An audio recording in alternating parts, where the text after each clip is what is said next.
Nos últimos meses da Segunda Guerra Mundial, grupos de elite de agentes e comandos aliados se infiltraram na Alemanha.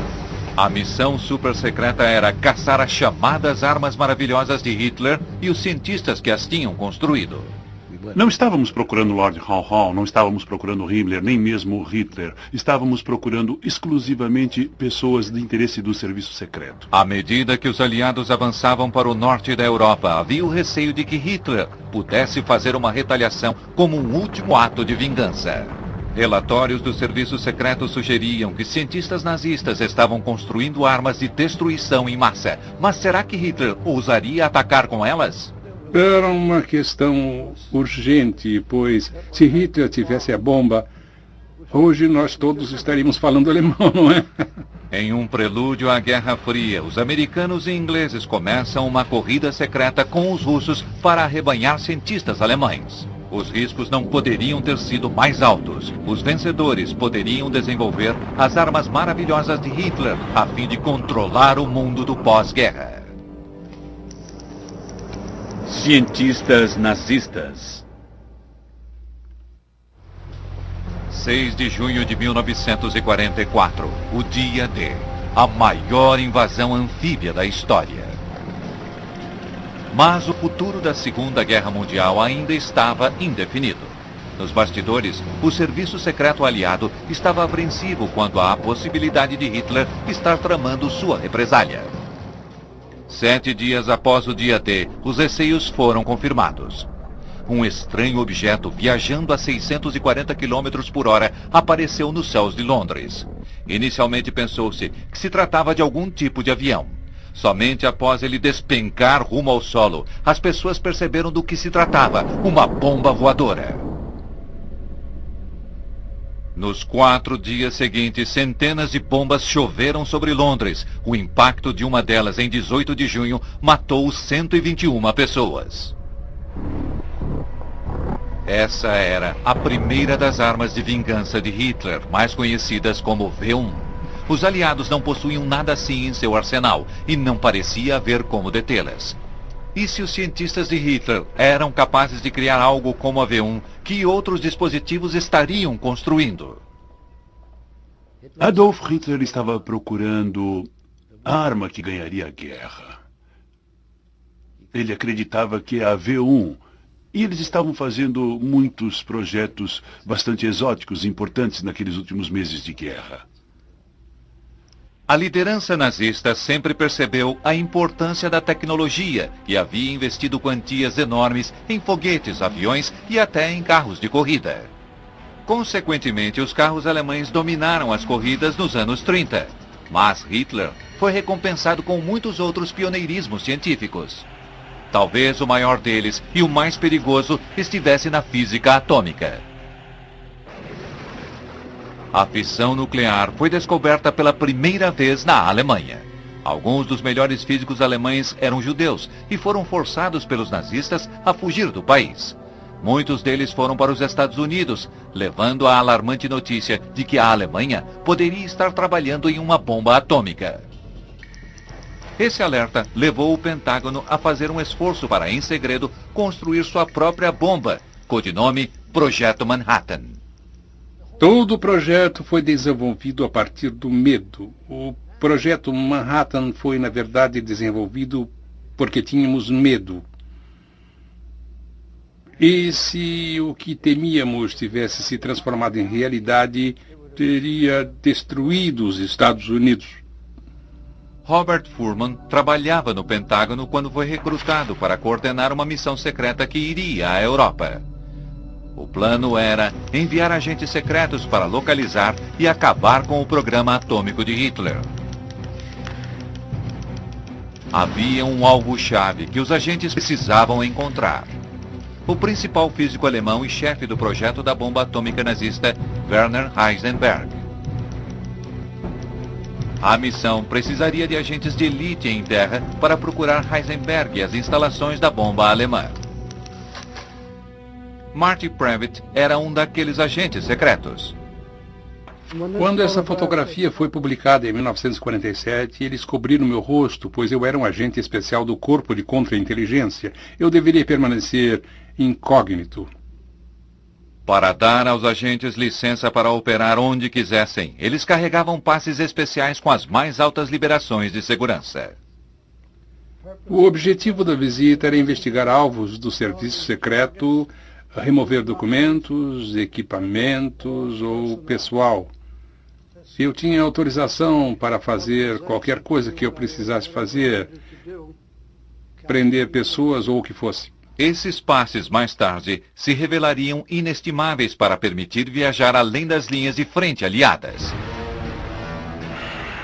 Havia um outro objetivo ainda, tão importante quanto encontrar os cientistas. Os aliados sabiam que os nazistas haviam acumulado milhares de toneladas de urânio, o ingrediente fundamental para a bomba atômica.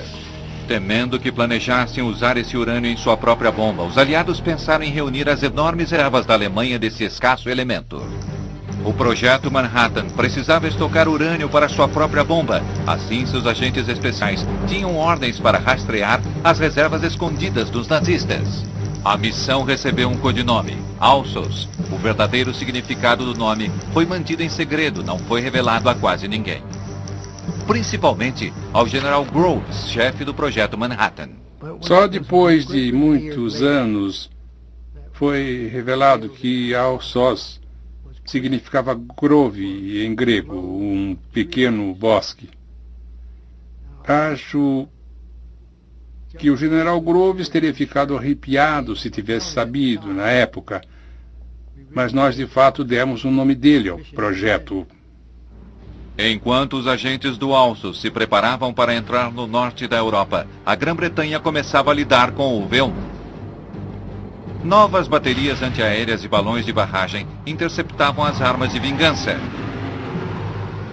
E os pilotos de caça da Grã-Bretanha, cujos aviões eram mais rápidos, também estavam aprendendo a destruir a bomba voadora. Mas o pânico não havia absolutamente acabado. Exatamente quando parecia que os ingleses haviam finalmente derrotado o V1, cientistas alemães estavam prestes a disparar contra Londres uma arma de vingança ainda mais aterrorizante. Este é um teste do mais novo dispositivo do arsenal secreto de Hitler, o foguete V2. O V2 foi um grande avanço na história dos armamentos, segundo o analista militar Robert Hilson. A importância do V2 é que, pela primeiríssima vez, a engenharia humana foi capaz de lançar um projétil guiado que viajaria várias centenas de quilômetros e atingiria um alvo mais ou menos onde havia sido apontado. Essa era uma arma espantosa, uma vez que se tivesse um lançamento bem sucedido e o míssil fosse na direção correta, não seria possível detê-lo.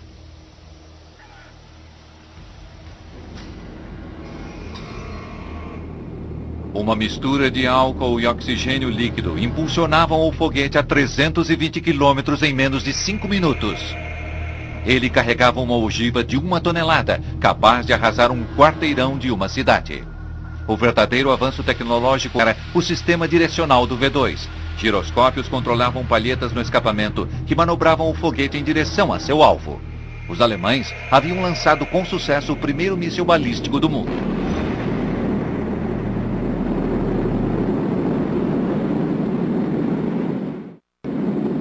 Grã-Bretanha, Estados Unidos e Rússia não tinham nada assim em seus arsenais e estavam todos desesperados para colocar as mãos naquele foguete e no homem que o havia construído, Wernher von Braun. Von Braun fazia parte de um grupo de cientistas bastante visionários, pessoas que sonhavam com um voo espacial. Eram pessoas quase loucas, pois a partir da tecnologia do foguete muito primitiva que existia na época, eles sonhavam com viagens às estrelas. Hitler queria que von Braun testasse seus foguetes como armas. Von Braun estava tão entusiasmado em apoiar os planos de Hitler que não apenas se filiou ao partido nazista, mas tornou-se também major honorário da SS. Konrad Dannenberg era um dos protegidos de von Braun. Com quase 30 anos, ele conheceu o lendário pai da arte de projetar, construir e manobrar foguetes. Fiquei realmente impressionado com ele. Não era apenas um engenheiro técnico realmente bom, mas era também um bom gerente. Ele sempre enfatizava que o trabalho que fazíamos Era realmente um trabalho de equipe e ele era apenas, por acaso, o líder da equipe. Cada um dos aliados queria ser o primeiro a prender Von Braun e seus foguetes mortais. Todos eles percebiam que esse era o futuro da guerra. Poderosos ataques aéreos contra as principais instalações de pesquisa do V2 haviam forçado os homens envolvidos com o foguete alemão a se mudarem para um lugar secreto. As informações do serviço secreto acerca do paradeiro de Von Braun ou de sua nova fábrica de foguetes eram insuficientes. Os britânicos tinham em vista outros importantes cientistas nazistas. Uma unidade especial de comando, a 30AU, havia sido criada por Ian Fleming, o criador de James Bond. Um de seus agentes era Charles Wheeler, hoje um veterano correspondente da BBC. Ele era considerado pelos oficiais da Marinha e acredito que pelos fuzileiros da 30AU como alguém que passaria a maior parte da guerra frequentando clubes noturnos e tendo almoços caros, etc. Por isso não era um de nós. Enquanto Ian Fleming levava adiante seu suntuoso estilo de vida londrino, os comandos do 30AU estavam no norte da França. Eles levavam um livro preto, a lista de centenas de alvos compilados pelo Serviço Secreto Britânico. Não estávamos procurando Lord Haw, não estávamos procurando Himmler, nem mesmo Hitler. Estávamos procurando exclusivamente pessoas do interesse do serviço secreto. O livro preto tinha nomes, alvos, locais, pessoas. E o mais importante eram os cientistas alemães. Seu alvo principal era Helmut Walter, o inventor de uma nova e espantosa forma de propulsão em aeronaves.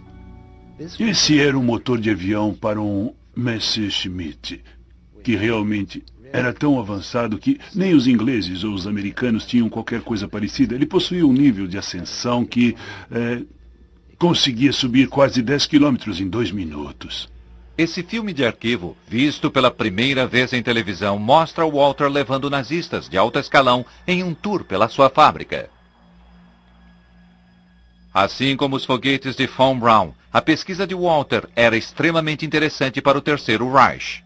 Mas a tecnologia dele era igualmente desejada pelos aliados, segundo o historiador de defesa Matthew Hutley. A tecnologia que estava sendo desenvolvida por Walter era uma área de grande interesse para os aliados. O almirantado via isso como a joia da coroa das inovações alemãs da guerra e algo que precisava ser desenvolvido e perseguido no Reino Unido. Nos últimos meses de 1944, as missões científicas inglesas e americanas atravessaram a França tão rapidamente quanto os aliados conseguiam avançar. Mas os alvos científicos-chave ainda permaneciam dentro da própria Alemanha. Logo, eles teriam que enfrentar uma nova ameaça. No leste, o Exército Vermelho Russo estava avançando rapidamente pela Polônia em direção à fronteira alemã. Eles também estavam ansiosos para ir à caça dos melhores cientistas nazistas. Apesar de oficialmente aliados, havia uma não declarada, mas profunda desconfiança entre Estados Unidos, Grã-Bretanha e Rússia. Os aliados se uniram pelo objetivo comum de derrotar a Alemanha. Mas, quando a guerra começou a se aproximar do fim, atritos e fissuras começaram a aparecer, e eles haviam estado ali durante toda a guerra, mas se tornavam mais aparentes à medida que se evidenciava que a Alemanha estava à beira da derrota. Em fevereiro de 1945, com o esfacelamento dos nazistas, os 3 líderes se reuniram em Yalta e concordaram em dividir a Alemanha em 3 zonas de ocupação. Mas as zonas planejadas aumentaram a urgência da busca aos cientistas de Hitler. Muitas das áreas sob controle russo conteriam alvos científicos e o Exército Vermelho estava agora bastante perto desses locais-chave. Semanas após Yalta, os ingleses e os americanos cruzaram o rio Reno e espalharam-se em todas as direções pela Alemanha, esperando chegar a seus alvos antes dos russos. Os relatórios do serviço secreto sugeriam que Werner von Braun havia transferido sua fábrica de foguetes V2 para o centro da Alemanha. A trilha levava para a pequena cidade de Nordhausen. Na manhã de 11 de abril de 1945, uma equipe americana chegou a essas colinas, onde fez uma assombrosa descoberta. A fábrica secreta de Von Braun, onde milhares de foguetes V2 estavam sendo construídos, estava escondida no local subterrâneo. A extensão era enorme. 2 túneis principais, cada um com mais de 1,5 km, eram conectados por 46 túneis menores. conhecida como a Mittelwerk, era a maior fábrica subterrânea do mundo. Os americanos ficaram surpresos com o que haviam encontrado. A chegada àquele local deve ter sido como um momento Tutankhamon para as tropas americanas. Elas sabiam que ela existia e tinham uma vaga ideia do que estava acontecendo ali. Mas subitamente eles estavam em uma caverna de Aladim, pois encontraram as linhas de montagem que estavam intocadas, não danificadas por bombardeios, e havia dúzias de armas intactas. As equipes científicas desceram até Mittelwerk, maravilhadas por encontrar esse valioso tesouro tecnológico. Hoje, esses túneis são tudo o que resta do imenso complexo subterrâneo.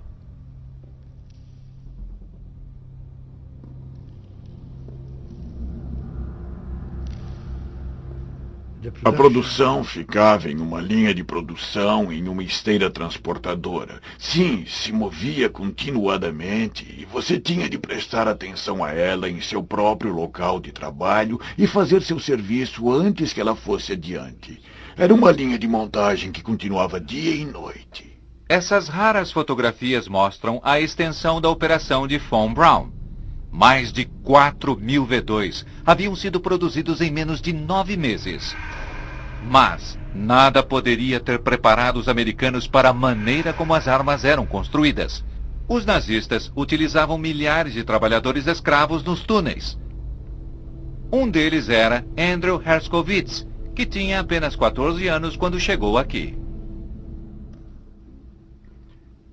Só o fato de estar no túnel era um castigo terrível, porque tínhamos frio e fome, e estávamos cansados o tempo todo, e era terrível, era horrível. Havia espancamento por qualquer pequena infração de disciplina. O castigo por sabotagem era a morte por enforcamento. Claro que qualquer coisa poderia ser classificada como sabotagem.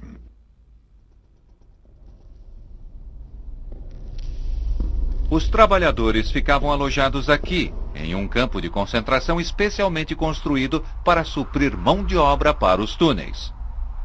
Quando os americanos liberaram o campo, eles testemunharam em primeira mão o verdadeiro custo do programa de foguetes germânico.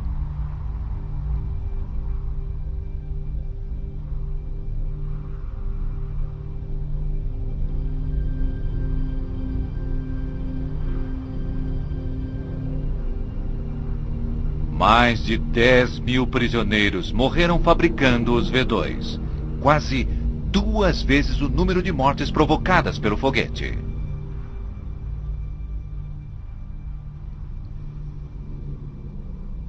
Eu, pessoalmente, acho que não se esperava que sobrevivêssemos mais de um ano. Talvez a comida fosse calculada para fazer-nos durar um ano e depois morrer. Uma fatia de pão e um pouquinho de sopa, que chamavam de sopa, mas que não possuía qualquer nutriente. E com o pão tínhamos um pedacinho de margarina e uma minúscula salsicha, como chamavam. Ou algum tipo de coisa gelatinosa, e aquilo tinha de durar o dia inteiro. Por isso estávamos permanentemente mortos de fome. Como a maioria dos engenheiros de foguetes que ali trabalhavam, Konrad Dannenberg não aceita qualquer responsabilidade. É claro, de uma certa forma eu fiquei surpreso quando vi as pobres pessoas Kazé trabalhando em Mittelwerk. Entretanto, não vi nenhuma atrocidade, não vi que eram castigados, que eram surrados, como muita gente afirma. Não quero negar que tenha acontecido, mas isso certamente não aconteceu em minha presença. É claro, as instalações eram muito pobres. As instalações sanitárias certamente não seriam aceitáveis hoje em dia. Mas para nós, claro, era tudo ruim. E Para esse engenheiro de foguetes, ele se alimentava bem, vestia-se bem, era bem pago, estava em segurança. Claro, não havia nada de ruim para ele. Enquanto as equipes médicas americanas atendiam os prisioneiros abandonados, outras equipes estavam ocupadas embarcando foguetes e equipamentos ansiosas para transportá-los para os Estados Unidos. Eles não conseguiram desmontar completamente a fábrica subterrânea antes da chegada dos russos. O Exército Vermelho descobriu que havia ainda bastante material para levarem dali. Agora, ambos os lados tinham os foguetes, mas ainda assim precisavam dos cérebros que os haviam criado. O alvo número 1, Wernher von Braun, havia desaparecido com mais de uma centena de membros de sua equipe de foguetes. Havia boatos de que estava a caminho do sul, rumo à Bavária. A vários quilômetros de distância, os agentes à procura do projeto da bomba atômica alemã continuavam buscando Werner Heisenberg. Documentos foram apreendidos na cidade de Haigerloch. Ninguém sabia até que ponto os nazistas haviam construído uma bomba, mas eles tinham ouvido falar de uma agitação de atividade secreta girando em torno de uma caverna subterrânea sob o castelo da cidade. Os agentes encontram a caverna muito facilmente, mas a pesada porta de aço estava trancada a cadeado. O coronel encarregado Boris Pash, que morreu em 1995, descreveu como eles conseguiram entrar na estranha caverna. Um papel grudado na porta indicava a identidade do gerente. Traga o sujeito cujo nome está naquele papel, eu ordenei. Eles vasculharam a cidade procurando pelo gerente. Pash estava desesperado para colocar suas mãos no que estava dentro da caverna e preparado para fazer qualquer coisa. Quando o gerente me foi trazido, ele tentou me convencer de que era um simples contador. Quando ele vacilou a minha ordem de abrir a porta, eu disse, atire no cadeado. E se ele interferir, atire nele. O gerente cedeu e abriu a caverna. O que a Alsos encontrou lá dentro era tão importante que a caverna hoje tornou-se um museu. Dentro das rochas sob o castelo, os físicos alemães haviam construído um reator nuclear. Cubos de urânio eram baixados até um tanque e bombardeados com nêutrons em uma tentativa de conseguir uma reação em cadeia, liberando uma quantidade tremenda de energia. A equipe de Heisenberg não possuía urânio suficiente, umas poucas toneladas mais, e o reator poderia ter funcionado. O coronel Pash ainda precisava interrogar Heisenberg, mas seu alvo principal havia desaparecido e fora visto pela última vez se dirigindo à Bavária para se reunir à família. Quando os agentes começaram a desmontar o reator, ficaram surpresos ao descobrir que o urânio vital havia desaparecido. Os homens de Marty Previtt prenderam a maioria dos outros cientistas alemães na tentativa de fazê-los falar. Prendemos os físicos e os interrogamos e eles confessaram que tinham um armazenamento de urânio e que o haviam enterrado. Eles tentaram escondê-lo na esperança de que não o encontrássemos. Depois de 3 dias de interrogatório, os físicos alemães finalmente falaram. Eles levaram os interrogadores a um campo logo nas cercanias da cidade. Preocupado com minas, Marty convocou a ajuda de um alemão da região. Depois de várias horas de escavação, eles finalmente conseguiram seu prêmio.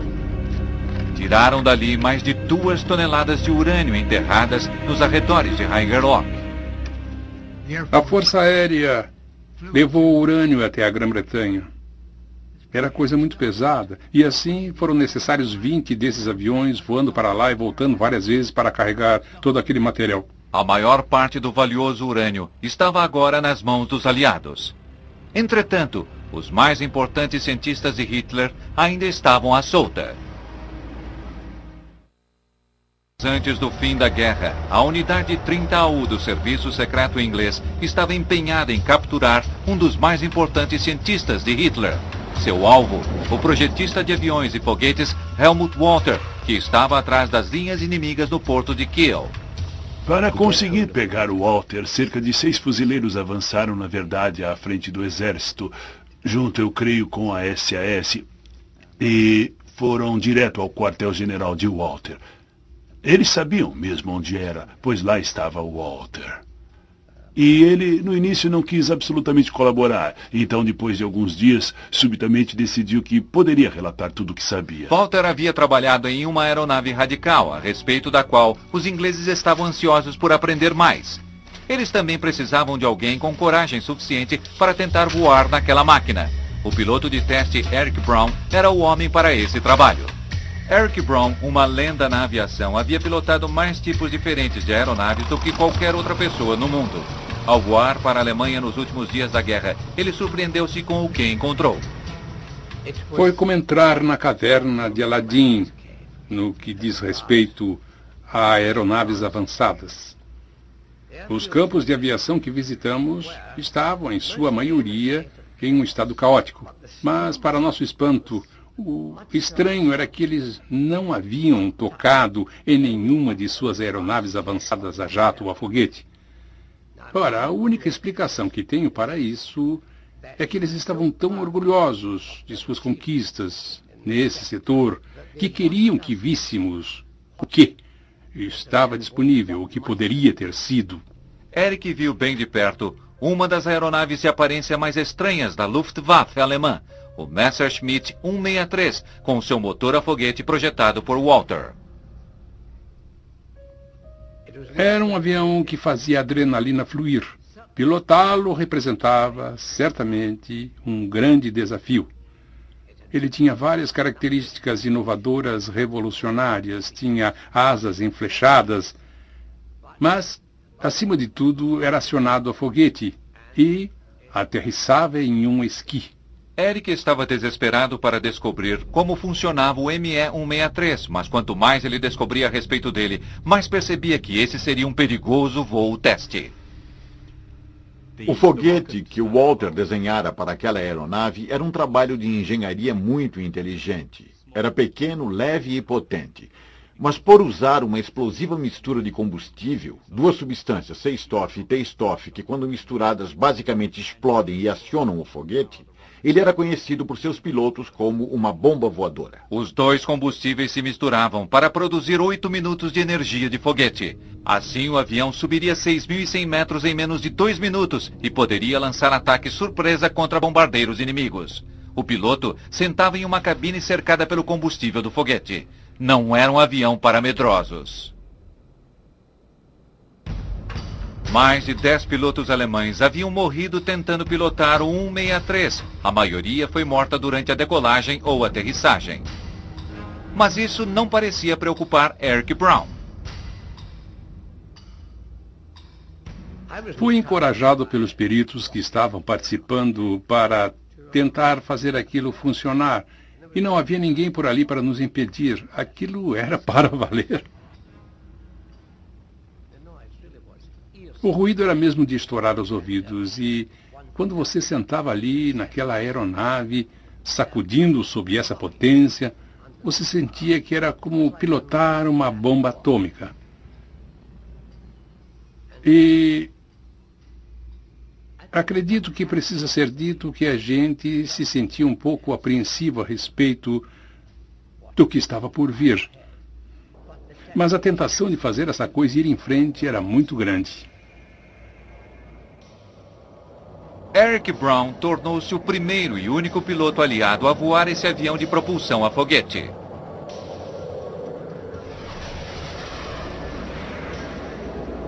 Era como estar no comando de um trem em alta velocidade.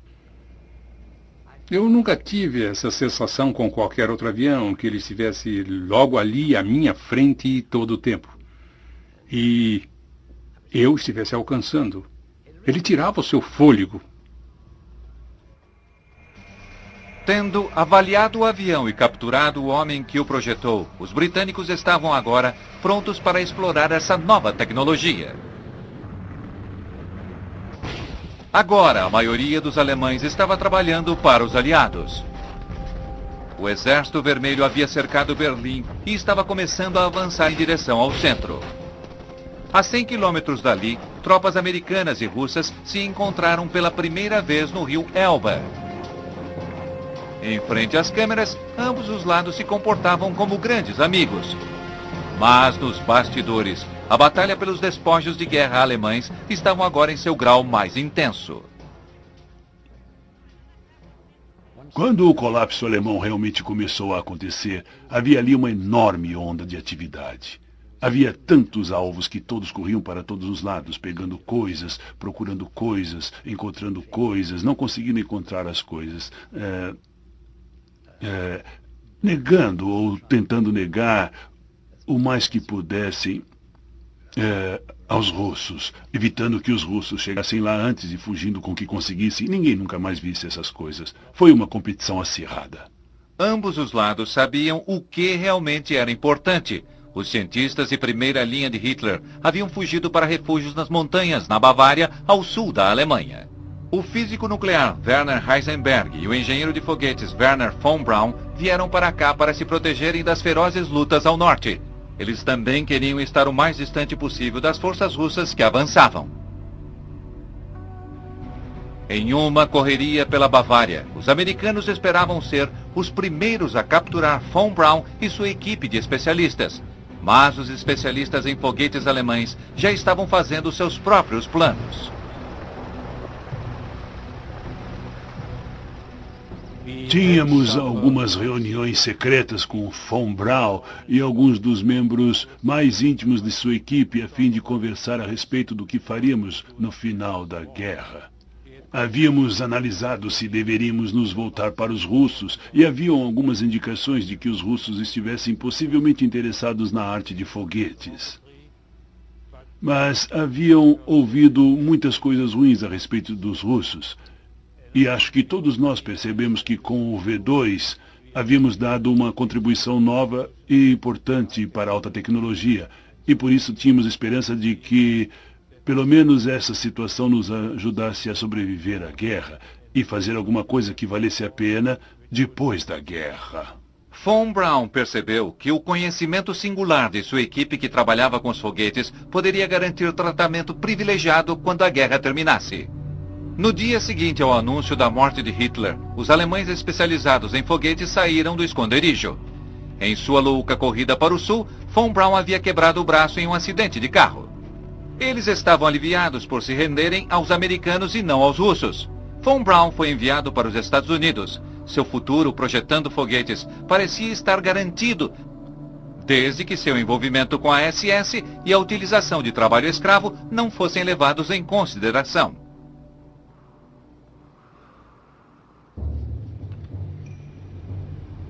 – 80 quilômetros ao leste, os agentes que procuravam o cientista atômico Werner Heisenberg também estavam fechando o cerco. Eles estavam bem à frente das linhas avançadas americanas e sabia-se que a SS estava na região.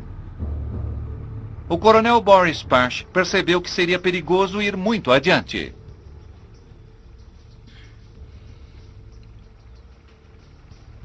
Será que eu deveria esperar até que a infantaria se juntasse a nós? Ou deveria prosseguir como nas operações anteriores? Decidi ir em frente. Eu percebi, como percebo agora, que a urgência que Washington exigia de nós justificava o avanço. Na verdade, tornava-o imperativo. Heisenberg estava na casa de sua família, acima do lago Walchensee. Seu filho Jochen tinha 6 anos na época e se lembra dos americanos se aproximando. Estava claro que as tropas americanas avançavam para cá e o meu pai, naquela ocasião, subia com frequência a colina para olhar de lá. Ele podia ver a luta acontecendo. E também informava as pessoas que o mais provável é que os americanos acabariam chegando. Evitando a SS, o coronel Pache e seus homens avançaram até a casa de Heisenberg. Em 3 de maio, eles finalmente capturaram o alvo número 1. Eu me lembro que naquela ocasião eu estava com meu pai e fomos visitar a casa da minha avó. Houve um telefonema dizendo que o meu pai deveria voltar para casa imediatamente. Então eu vim para cá, vimos os soldados americanos, mas eles estavam aqui no terraço e pareciam até bastante amigáveis. Heisenberg foi mandado para a Inglaterra para interrogatório. Mas levaria vários meses até que o mais importante cientista de Hitler revelasse o quanto sabia acerca da construção de uma bomba atômica.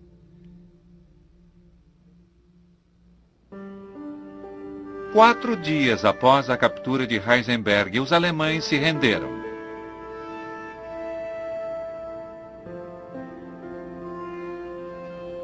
Em Berlim, a vida estava começando a ficar mais tranquila depois de 5 anos de guerra. Enquanto a Grã-Bretanha, os Estados Unidos e a Rússia tomavam posse de suas zonas de ocupação, o relacionamento entre os aliados alcançava um novo ponto baixo. A unidade britânica de comando 30AU estava operando na cidade e recebeu uma fria recepção dos russos. A situação era muito delicada e difícil, e as pessoas precisavam ser muito cuidadosas para evitar que rompesse algum tipo de violência. Eu acredito que não tenha ocorrido. Mas isso se tornou uma espécie de hostilidade mútua. Quer dizer, foi quando pela primeira vez me dei conta realmente de que havia uma Guerra Fria. A guerra mal havia terminado, estávamos na Guerra Fria. A hostilidade russa era compreensível. A 30AU em Berlim pouco tinha a ver com a missão de paz. Seus agentes estavam agora fazendo viagens dentro da zona russa, em operações clandestinas, para levar às escondidas para o Ocidente as esposas e famílias dos cientistas capturados.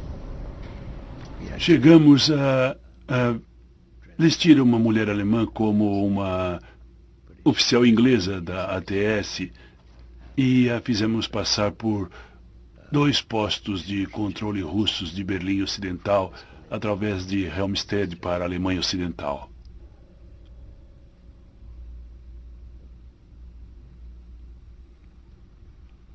Ela era uma boa atriz e falava um pouco de inglês. Felizmente ninguém falou com ela. Ela foi bem e os russos possivelmente nem a teriam descoberto.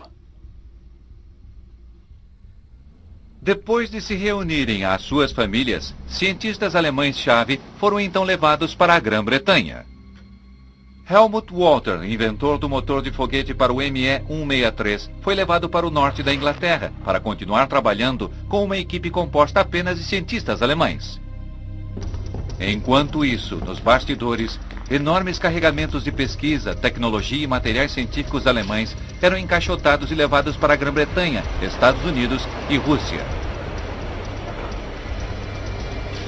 Quanto ao urânio apreendido pela missão Alsos, em locais como Haigerloch, mais de 1 milhão de toneladas foi embarcado para o projeto Manhattan, nos Estados Unidos, que acumulava um enorme estoque para sua própria pesquisa da bomba atômica. O alvo número 1 da Alsos, Werner Heisenberg e 9 outros físicos alemães foram confinados em uma casa de campo na Inglaterra.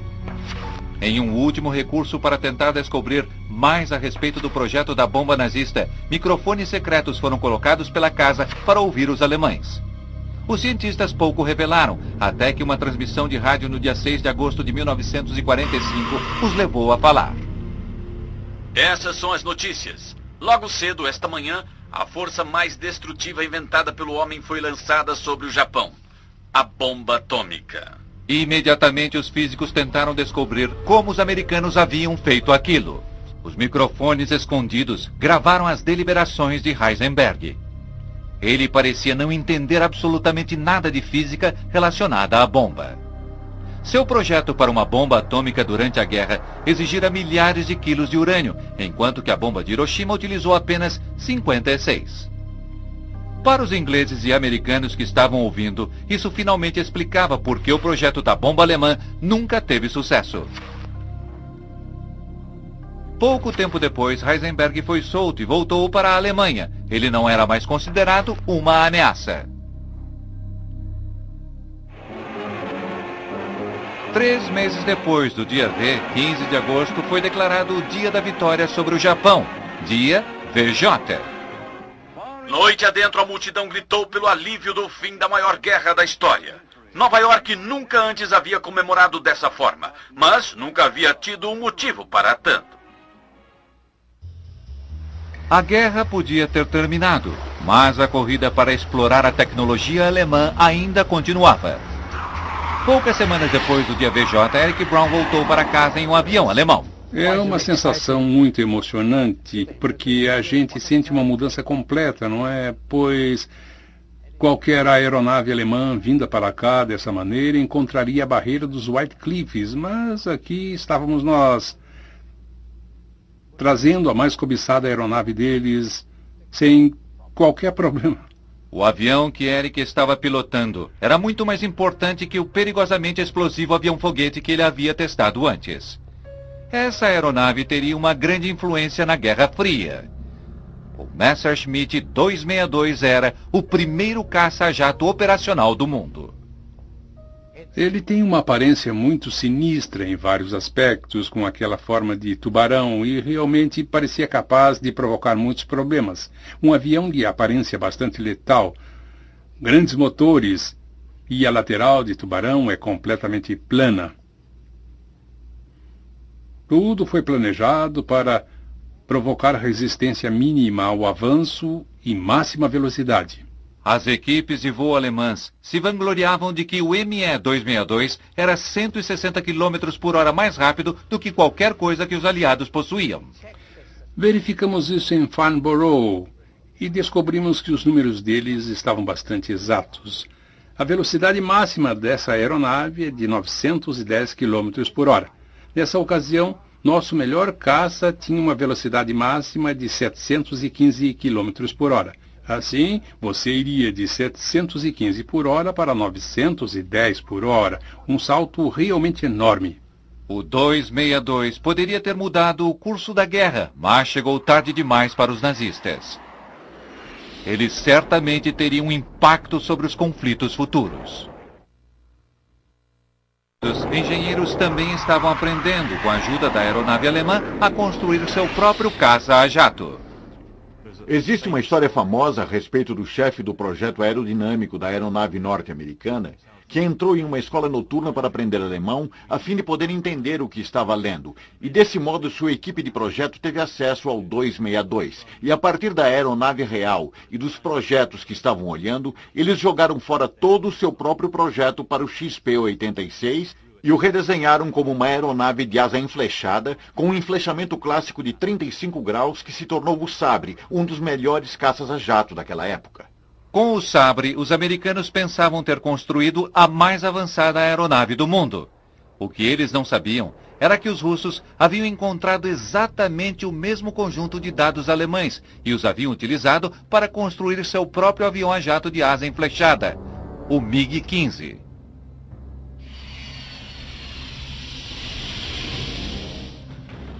Em dezembro de 1950, os dois aviões se encontraram pela primeira vez na Guerra da Coreia. Quando o primeiro MiG-15 russo apareceu sobre a Coreia, foi um grande choque. Os pilotos americanos acharam que eles estavam sendo atacados por aeronaves americanas. A confusão naqueles primeiros dias foi enorme. Pilotos americanos não podiam acreditar no que estavam vendo. Os MiGs eram praticamente indistinguíveis dos Sabres. Parece bastante claro que tanto os russos quanto os americanos haviam aprendido na mesma cartilha. Algo semelhante estava acontecendo com a tecnologia de foguetes. Desde que foram trazidos para a América, Wernher von Braun e sua equipe do V2 tinham trabalhado duro na construção de foguetes para os Estados Unidos. Mais de 100 alemães especialistas em foguetes foram contratados para ensinar aos engenheiros americanos tudo o que sabiam. Os americanos tinham regras rígidas acerca de empregar antigos nazistas, e assim fatos não convenientes, como o de von Braun ser membro da SS, foram varridos para baixo do tapete. Milhares de documentos a respeito dos alemães especialistas em foguetes foram escondidos, muitos dos quais são ainda hoje inacessíveis ao público. Com von Braun ao seu lado, os Estados Unidos estavam confiantes de que estavam à frente do mundo. E então, em 4 de outubro de 1957, aquela confiança foi abalada. Um míssil soviético R-7 foi lançado no espaço com o primeiro satélite do mundo, o Sputnik.